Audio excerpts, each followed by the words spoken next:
Merci beaucoup, Votre Excellence. Thank you very much, Your Excellency, for those words. I would now like to call on His Excellency Yoweri Museveni, President of the Republic of Uganda, to give some remarks. You're welcome, Your Excellency.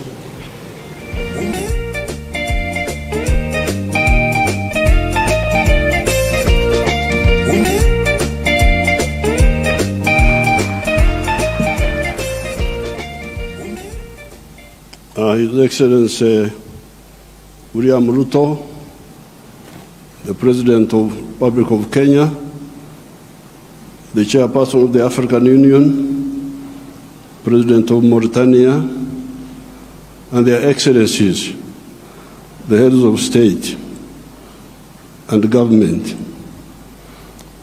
This is a topic I can speak on for the whole day. I'm therefore glad we have had this meeting where the presidents of Africa meet with some of the Western leaders.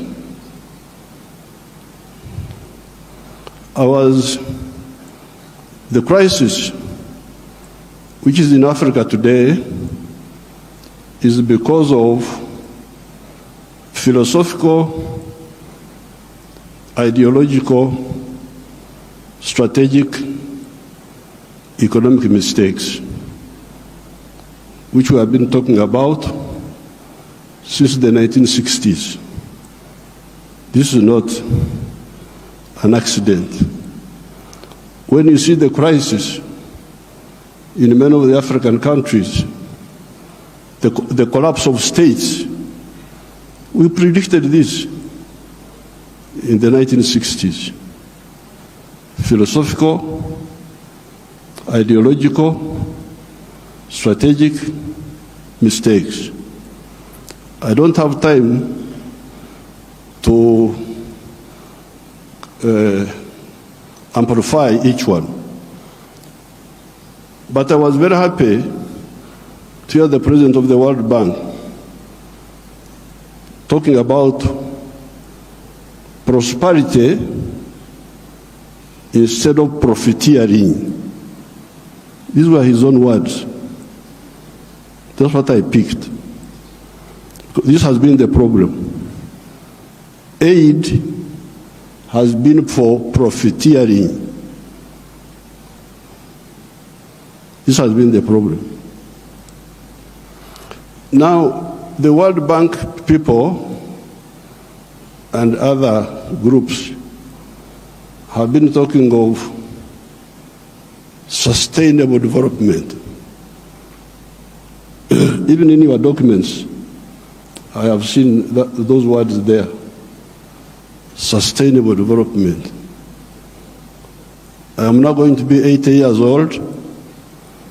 I have never seen sustainable pregnancy. That a woman is pregnant this year, the pregnancy continues next year, 3 years, 4 years, it never happens. In life, pregnancy develops sustainably within the womb of the woman. Quantitatively, the baby is growing bigger and bigger. But at some stage, quantitative growth must be transformed into qualitative change. The pregnancy must become a baby. If the pregnancy remains pregnancy, the fetus will die. So therefore, I would even ask you to change those words in your documents. Africa does not need sustainable what? You could call it sustainable underdevelopment. Africa needs socio-economic transformation. The pregnancy must become a baby. The baby must grow and grow and become a teenager. The teenager must grow. That's what happens in life. You cannot have quantitative growth and you think you are doing anything. The main reason why there is no growth is because the growth factors are not funded. They are not even understood. What are the growth factors? We now talk of private sector-led growth. Yes, but for the private sector to grow, what does it need? It needs low costs of production. Ministers of Finance, low costs of production. And what are the low costs of production? Number one, transport. You must have low transport costs. Where do low transport costs come from? From the railway. If you don't fund the railway, how will you get low transport costs? Wonderful people, Banco Mundial, IMF, all of these. Where will low cost of production come from if you don't have a railway? I have been here for the last 64 years. I've been watching as a student leader, as a freedom fighter, now as the leader of a country. How many railways have been constructed or funded in Africa?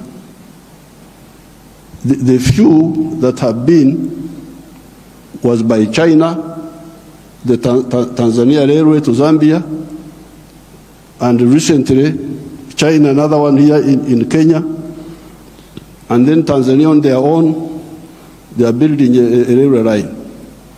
So if you are talking of helping Africa, the railway, I don't want to be involved in any other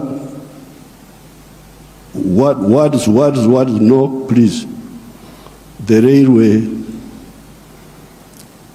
because if you fund the railway, you will have low cost of transport, and you can produce products which are cheap, which can be bought in the world.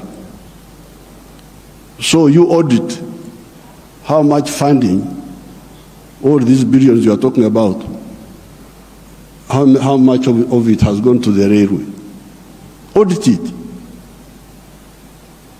The second cost pusher is electricity. If you don't find electricity and you talk about sustainable development, what are you talking about? Private sector-led growth. Maneno tu. Electricity, we must have low-cost electricity, not exceeding 5 cents per kilowatt hour. That's what I insist on in Uganda. I'm tired of all these stories. These neo-colonial civil servants who have been holding us back, I have put my foot down, say I don't want to hear those stories. And Uganda is developing, and it will develop, because I don't entertain that nonsense anymore. Borrowing for what? Capacity building. Imagine. Seminars, they call you in a hotel, you eat chapati, you eat mandazi. They say that is capacity building. Capacity building should be on the ground, not just seminars. So, the second point, Excellency, is electricity. The third one, those people who talk about private sector-led growth, private sector-led growth. I have been trying to borrow money for our UDB, Uganda Development Bank, a bank which funds manufacturers. No, I don't get support for that. Instead, they want me to go, my people to go to commercial banks. But commercial banks cannot give, no, those commercial banks are to encourage imports. Because the only person who can borrow money and pay it back from a commercial bank is a trader who goes to China, goes to where, Dubai, brings products, sells them quickly, and pays back. So, if you are serious, I need to hear about the low-cost funding for manufacturing. Not for stories, not for what, no, manufacturing.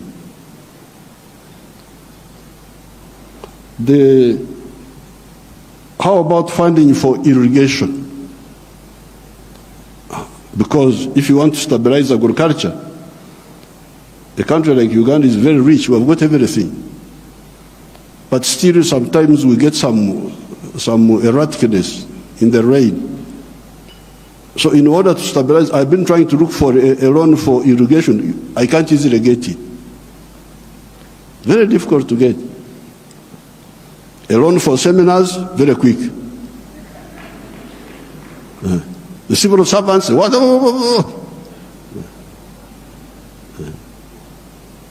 But a loan for irrigation, you don't see. Now, finally, the loan for, I don't know the situation in other African countries, and I don't have time to talk for a long, I don't have opportunity to talk for long. But Uganda is a very rich country. But one of the problems we were having was that our people were outside the money economy. They were in what they call subsistence sector. They just produce for eating, produce for eating, produce for eating. Wanashughulikia tumbo tu.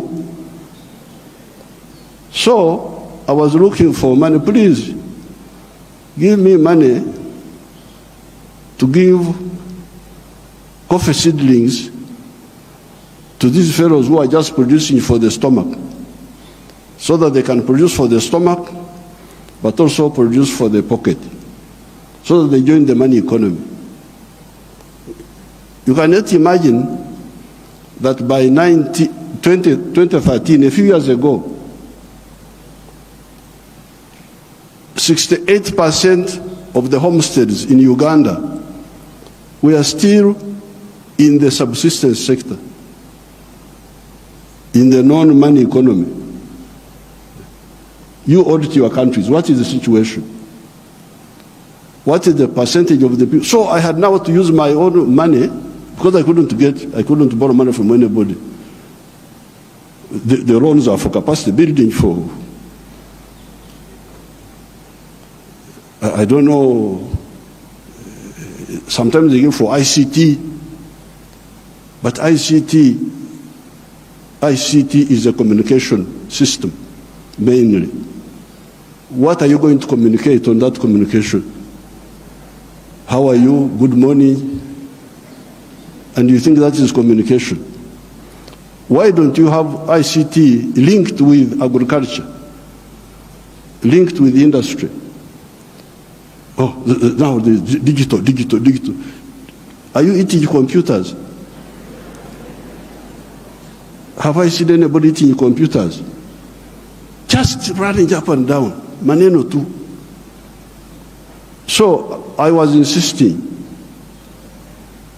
that all these Ugandans must be in the money economy. 2013, not long ago, 68% of Ugandans were outside the money economy, because Uganda is a very rich country. A fool can survive there. In other countries, fools die. But in Uganda, fools can thrive there. They just eat. He stays with his brothers. He eats. He goes from there to the sister. He eats. He's not earning anything, but he's eating. So we said, no, everybody must be involved in the money economy. We couldn't get any support for that. But we funded it ourselves. Each year, we spend about $300 million of our own to make these villagers join the money economy by producing for the stomach, but also for the pocket. And from 2013, I was now told that for the first time, 61% of the people are in the money economy of the homesteads. It is only 39% that are still out. You imagine those are still there, just eating, no money. So therefore, this meeting is, then you get your neo-colonial civil servants. They talk of import support. Imagine there is money for import support. Import support. The governor writes to me, reports, we have got import cover for so many months. But I don't want to import, I want to export. Why don't you tell me about import substitution and export promotion? Instead you are telling me of import support. So money is available for to become more dependent. So I'm very glad to hear what now finally the cash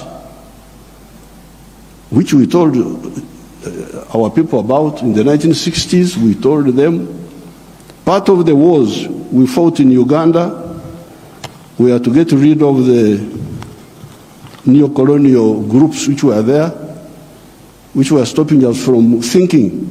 We had to get rid of them by force.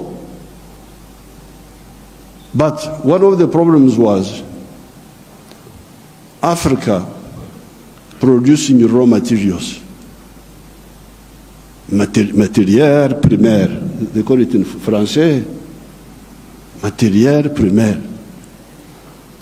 Raw materials. Imagine coffee. The global value of coffee is $460 billion. All the coffee producing countries of the world, Brazil, us, all these, we only get 25 billion of that. Out of the 460 billion, the coffee producing countries get 25 billion. And Africa gets only 2.5 billion. 900 million of that comes to Uganda because Uganda produces a lot of coffee. A country like Germany, which has no coffee, earns $65 billion from coffee. So, this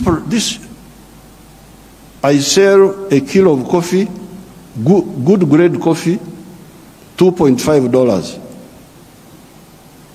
Somebody in London would get $241 from that 1 kilo. Okay, there are other costs on the way. I don't want to, because he's the owner of a restaurant and so on. But coffee roasting, coffee grinding, coffee packing must happen here in Africa. Must happen at source. The shirt I'm putting on is Ugandan cotton. I don't put on foreign clothes.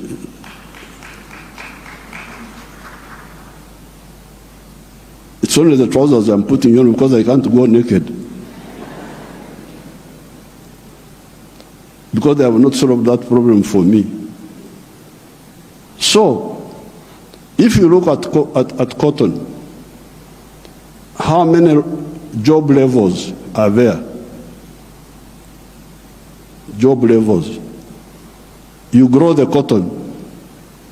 Okay, that one we do. Those jobs we do. We gene the cotton. toa mbegu, remove the seeds. That's what we do here. And we end there. When you hear all these countries which have got crisis, Burkina Faso, I don't know what, Mali, all of them are cotton growing countries. But how much textiles are they producing? They're importing textiles, I don't know from where. So now if you end at level 2, ginning, removing the seeds, then you take the pamba, you take the cotton, to cleverer people who are clever, watu wenye akili wako huko. Sisi hapo tutajiita vipi? Kama mtu anakuzidi akili wewe unasema wewe nani? So they take the cotton, they spinning, more money, more jobs for their children. They weave, more money, more jobs for their children. They put the print, more money, more jobs for their children. I looked at the figures. Uganda consumes 276 million meters of textiles each year. And that wonderful country of yours spends $880 million on clothes. Some of them dead people's clothes from Europe. When people die, their clothes, they are sent to you people, to Africa. And we spend 800, all the money we earn from coffee goes back to bring dead people's clothes. But we have got one factory there called Nigeria. It produces 25 million meters. So in order to clothe our people in Uganda without importing, we need about 11 factories like the one of Nigeria. And they would employ about 20,000 people. So there, and we would save $880 million, which we are just giving to other people. So this Ida, what did you say about the modern slavery of the Africans, of producing raw materials? In one of our documents in Addis Ababa, we had talked of Africa producing what it does not consume and consuming what it does not produce. They had put that as a summary in one of the documents of the African Union. We must get rid of the production of raw. I banned the export of minerals from Uganda and process. I banned them. Piga marufuku. Then the agents were going in the corridors, what Mufanyi, no mineral will come from Uganda if it's not processed. You wait until I go away, you can steal the minerals, but not now.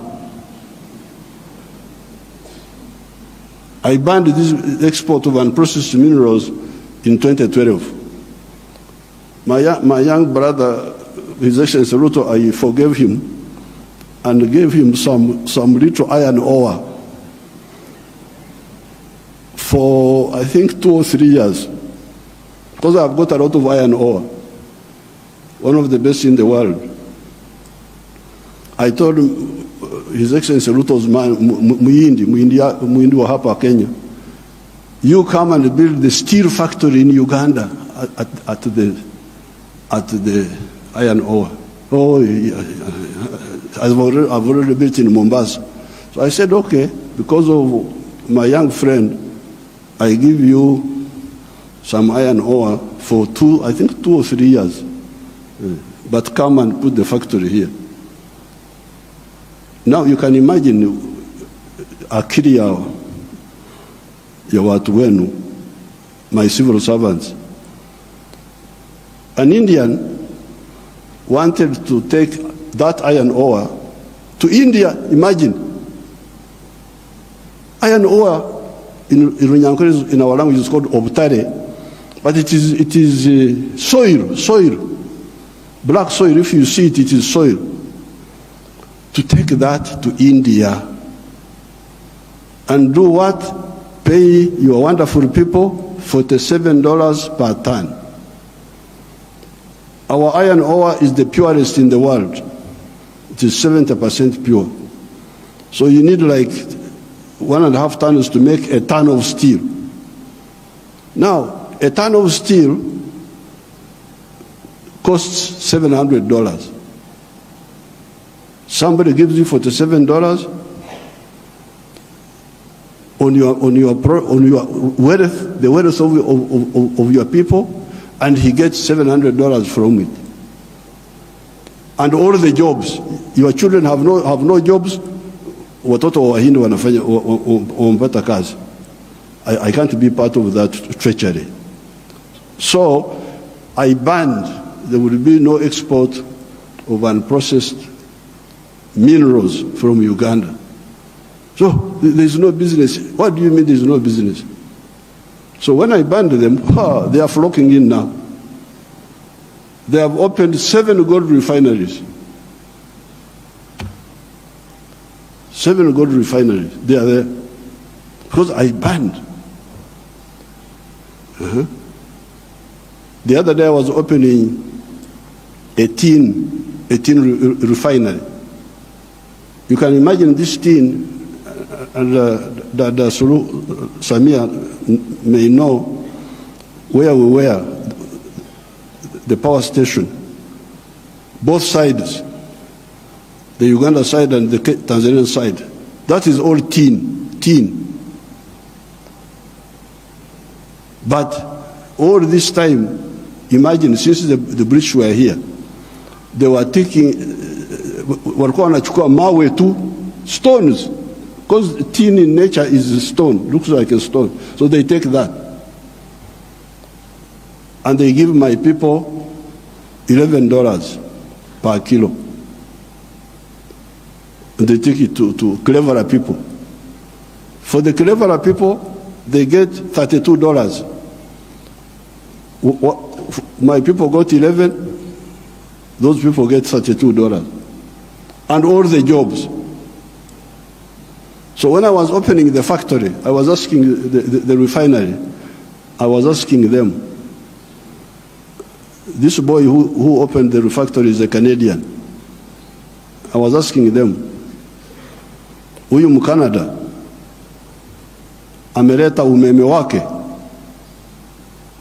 Has this Canadian brought his own electricity? No. Anatumia umeme wa kwetu. Ameleta maji yake ya factory? No. Anatumia maji yetu. Internet anatumia ya nani? Ya kwetu. So out of the $32, much of that money will remain in Uganda. Pay for the raw material, pay for the electricity, pay for the water, all that remains in Uganda. So what does, first of all, my African brothers and sisters say about this hemorrhage of Africa? Hemorrhage. Echikurukuto, we call it in Uganda. This hemorrhage must stop. The crisis you see in these countries is because of stagnation of the last 60 years since independence. The population is increasing, the economies are not increasing. What do you expect? So with these few words, Your Excellencies, what do I say? Merci beaucoup.